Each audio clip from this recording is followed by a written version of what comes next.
તો દિયોદરના મોજરૂ ગામે પોલીસ પર હુમલાની ઘટના બુટલેગરો કે જેઓ એક ટોળકી બનાવી પોલીસ પર હુમલો કર્યો છે। જ્યારે રેડ પાડવા માટે પોલીસ ગઈ તે જ દરમિયાન આ બુટલેગર કે જેઓએ એક ટોળકી બનાવી અને પોલીસ પર હુમલો કર્યો। પાર્લર પર રેડ કરવા માટે પોલીસ ગઈ હતી। બુટલેગરો કે જેઓ બેફામ છે અને બુટલેગરોને ડામવા માટે પોલીસ જ્યારે ત્યાં પહોંચી, પોલીસે જ્યારે રેડ કરી બાતમીના આધારે તે જ દરમિયાન બુટલેગરોએ ટોળકી બનાવી પોલીસ પર જ હુમલો કરી દીધો છે। દિયોદર પોલીસે 12 લોકો સામે નામજોગ ફરિયાદ તો અન્ય 5 અજાણ્યા મહિલા પુરુષો વિરુદ્ધ પણ ગુનો દાખલ કરવામાં આવ્યો છે। વધુ માહિતી સાથે સંવાદદાતા પણ આપણી સાથે જોડાઈ ચૂક્યા છે। જી, મોજરૂ ગામે જે પ્રકારે પોલીસ પર હુમલો કરવામાં આવ્યો છે, શું સમગ્ર હકીકત?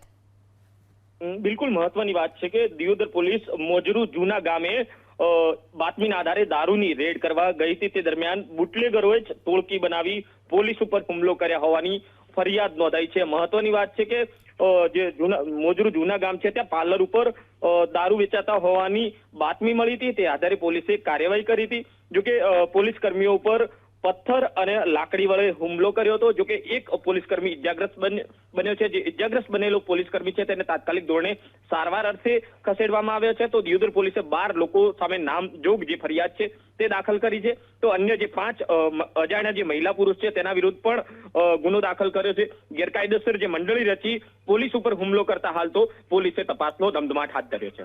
જી વસંત, માહિતી બદલ આભાર।